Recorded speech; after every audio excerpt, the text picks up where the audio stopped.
साथियों नमस्कार, मैं हूं पवन और आप देख रहे हैं जनता चौक। उत्तर प्रदेश में आज एक दिन का सत्र बुलाया गया था। जो नारी वंदन अधिनियम बिल था उसको लेकर बुलाया गया था कि विपक्ष भी इसको सपोर्ट करे, क्योंकि जब प्रदेश लेवल पे और देश लेवल पे दोनों जगह से बिल पास होता है तब यह जाके पूरी तरीके से बिल का जो बिल होता है, जो नियम होता है वो लागू होता है। लेकिन आज सत्र में, उत्तर प्रदेश के विधानसभा सत्र में जिस प्रकार से सत्ता पक्ष के मंत्री और विपक्ष में तीखी नोकझोंक हुई, तो वही एक मंत्री है, कैबिनेट मंत्री संजय निषाद, उन्होंने साफ तौर पे कहा है कि विपक्ष अगर इस काबिल होता तो आज सत्ता में होता, विपक्ष में बैठने के लायक जिस प्रकार से है, तो ये इनकी जो कृत्य है इस अपनी कर्मों की वजह से है। लेकिन बड़ा सवाल ये है कि लास्ट में उन्होंने जिस प्रकार से विपक्षी दल परसीमन कहते आ रहे हैं, लेकिन लास्ट में जब उनका वक्तव्य खत्म होना था तो उन्होंने साफ कह दिया कि अगर ये बिल आता है और परसीमन हम लोग लाना चाहते हैं तो ये पूरी तरीके से इसको सब लोगों को सपोर्ट करना चाहिए था। लेकिन आज जो विरोध हो रहा है वो कहीं ना कहीं नारियों के जो विरोध में है, और विपक्ष हमेशा से नारियों का विरोध करता आया है।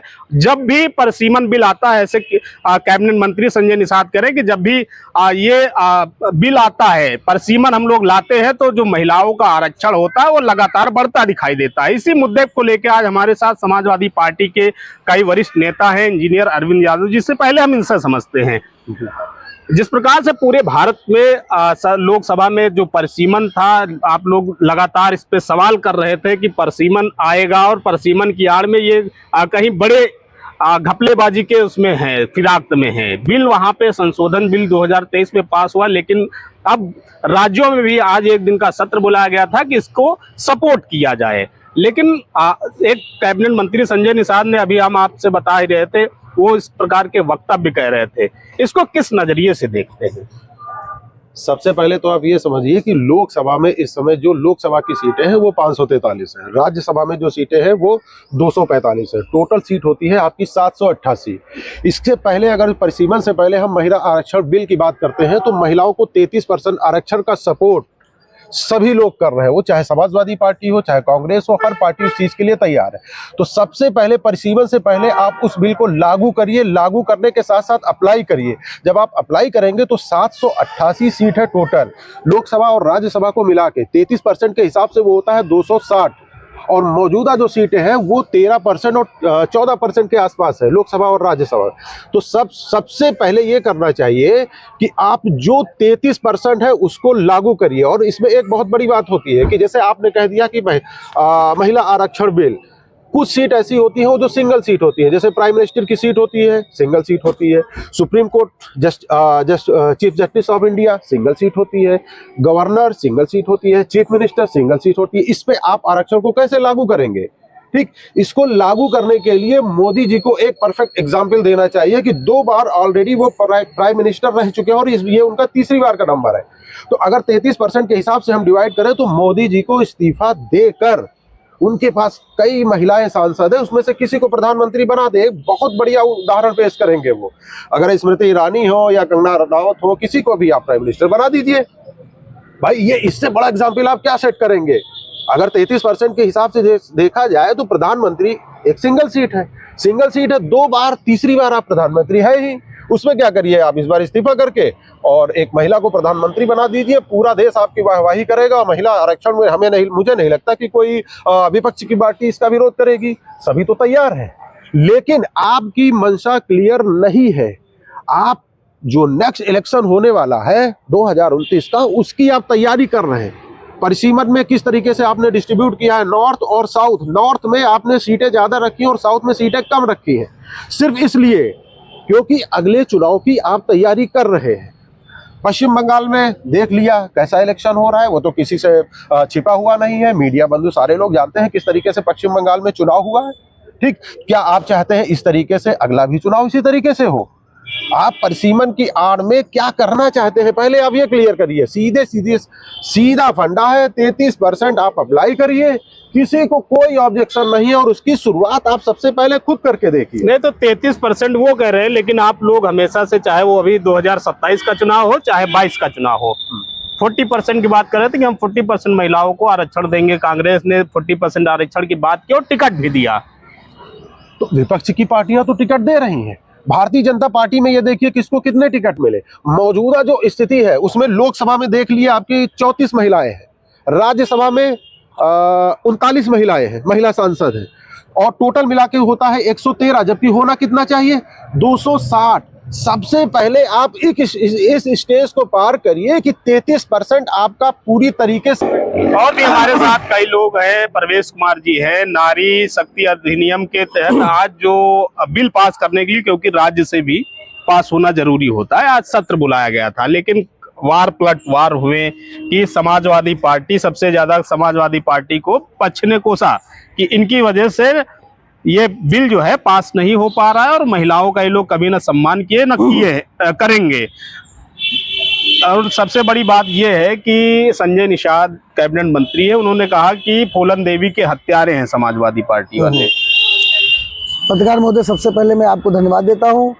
और समाजवादी पार्टी शुरुआत से ही ये कह रही कि 33% आरक्षण महिलाओं को मिलना चाहिए, जिसका बिल सितंबर 2023 में पास हो गया है और 16 अप्रैल 2026 को लागू भी हो गया है।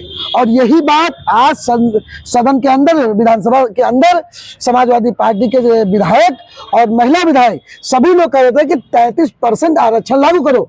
अरे भाई, जब 543 लोकसभा की सीटें हैं तो आप उसमें 33% आरक्षण क्यों नहीं लागू करते? आप देखिए, अभी उत्तर प्रदेश लोकसभा का जब चुनाव हुआ 24 का, तो 80 लोकसभा सीटें उत्तर प्रदेश में समाजवादी पार्टी की तरफ से 12 महिलाओं को टिकट दिए गए और वही बीजेपी की तरफ से 7 महिलाओं को टिकट दिए गए। तो महिला आरक्षण का विरोधी रियल में है कौन? ये लोग महिला और ये महिला आरक्षण बिल के आड़ में लोग परिसीमन बिल लाना चाहते थे।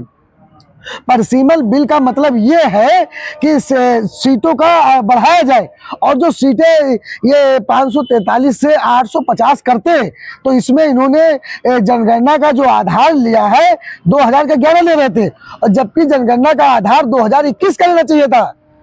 तो वो तो यही कह रहे हैं ना कि हमको जल्दी करवाना और निष्पक्ष करवाना, इसलिए हम 2011 का ले रहे हैं। अरे भाई, 2011 जो रूल नियम है संविधान के अकॉर्डिंग, वही तो लिया जाएगा कि 11 साल 10 साल 11 साल के बाद जनगणना होगी, तो आप लीजिए ना 2000। वो आसिम अरूढ़ है, कैबिनेट मंत्री स्वतंत्र प्रभार हैं, वो ये कह रहे हैं कि अगर 2021 का हम लेंगे तो हमारा 2034 में इसका जनगणना होगी, इसलिए हम 2011 का जो जनगणना उसके आधार पे हम लोग जो पहले जनगणना हुई थी तो उसके अकॉर्डिंग 2021 में जनगणना होनी चाहिए, और जब 2021 के अकॉर्डिंग जनगणना होगी तो उसी हिसाब से ये मालूम पड़ जाएगा कितनी किसकी आबादी है, और जिसकी जितनी आबादी होगा आबादी के अनुपात में उसको आरक्षण मिल जाएगा। तो ये सरकार नहीं करना चाहती है। और 11 में देश की पॉपुलेशन क्या थी, आज देश की पॉपुलेशन क्या है, और ये पॉपुलेशन के हिसाब से सीटें बढ़ाएंगे। तो आप देखिए, उत्तर प्रदेश, मध्य प्रदेश, ये जो हमारे सेंटर के राज्य हैं, यहाँ पे तब पॉपुलेशन बढ़ी है, लेकिन तमिलनाडु, केरल, कर्नाटक, वहाँ जो दक्षिण के हमारे राज्य हैं, वहाँ पे पॉपुलेशन नहीं बढ़ी है, तो वहाँ पे सीटें नहीं बढ़ाएंगे। और ये सीटें अगर मध्य प्रदेश, उत्तर प्रदेश, बिहार, बंगाल में बढ़ाएंगे अगर, तो वहाँ पे सीटें बढ़ा लेंगे, अपने हिसाब से सेट कर लेंगे, सीटों का परिसीमन करेंगे, सीटों की जो बाउंड्री है, लोकसभा क्षेत्र की जो बाउंड्री है, उसमें हस्तक्षेप करेंगे। ये पावर गृह विभाग के पास होता है, और वही दिमाग लगा करके अपनी सीटें वहां हमेशा के लिए जीतते रहेंगे और हमेशा देश के, भारत के प्रधानमंत्री के रूप में बने रहेंगे। मतलब चालाकी समझ गए। अरे चालाकी, आप ये बताइए, देश का एक प्रधानमंत्री जो कहता हो कि हम चाय बेच के प्रधानमंत्री बने, तो जो बताइए ऑस्ट्रेलिया में पढ़ा होगा, पीडीए का पूरे देश का नेतृत्व कर रहा होगा, वो कितना पढ़ा लिखा होगा? वो तो माननीय राष्ट्रीय अध्यक्ष आदरणीय श्री अखिलेश यादव जी ने 95% लोगों के हक और अधिकार को बचा लिया, नहीं तो ये लोग डकार गए थे। ये अभी भी आरक्षण का खा जाएंगे, तो राष्ट्रीय अध्यक्ष ने उनके हक और अधिकार को बचाया है और पूरा देश जानता है। और ये इनको पता था कि यह बिल लोकसभा में पास नहीं होगा, क्योंकि जो 23 में जो बिल पास हुआ था, तब भारतीय जनता पार्टी के पास बहुमत था, अब उसके पास सांसद हाफ हो गए, इसीलिए वह बिल नहीं पास करा पा सकते। उनको पता था, इसके पीछे उनको प्रोपेगेंडा सेट करना था कि विपक्ष जो है महिला विरोधी है और इसके आड़ में पश्चिम बंगाल का चुनाव निपटाना था। और देखिए आप, जैसा ये बिल नहीं जब नहीं हुआ, परिसीमन बिल नहीं पास हुआ, तुरंत मोदी जी आए और मीडिया के सामने रोने लगे कि विपक्ष ने पास होने नहीं दिया। तो देश जानता है और भारतीय जनता पार्टी उनके नेता जिसको समझते कि मूर्ख है, वह देश के सभी बड़े बुद्धिमान है। अब कोई मूर्ख नहीं बचा है। अपने हक और अधिकार की सभी लोग लड़ाई लड़ना जानते हैं। हम लोग चाहते 50% आरक्षण दो, हम लोग कभी विपक्ष में, हम लोग कभी नहीं रुकेंगे। उनसे ज्यादा विधानसभा में महिलाओं को टिकट, उनसे ज्यादा लोकसभा में महिलाओं को टिकट दिया गया समाजवादी पार्टी में। तो आप देखिए महिलाओं का हितैषी कौन है और महिलाओं का आरक्षण खाने वाला कौन है, आपको पता चल जाएगा और देश और प्रदेश की जनता जानती है। ठीक, तो ये थे हमारे साथ समाजवादी पार्टी के कई नेता, जिन पे साफ तौर पे यही कहना है कि महिलाओं का हक जो है भारतीय जनता पार्टी खाना चाहती है और उनकी जो चालाकी है वो विपक्ष और हम लोगों ने समझ लिया है। तो ये कहीं ना कहीं जिस प्रकार से जो आरक्षण का मुद्दा था वो उत्तर प्रदेश में गर्माता हुआ दिखाई दे रहा है और आने वाले जो चुनाव होगा वो कितना असर डालता है और भारतीय जनता पार्टी इस मुद्दे को और किस स्तर पर भुनाना चाहती है, कितना फायदा लेना चाहती है, ये आने वाला वक्त ही बताएगा। फिर मिलते हैं अगली वीडियो में। नमस्कार।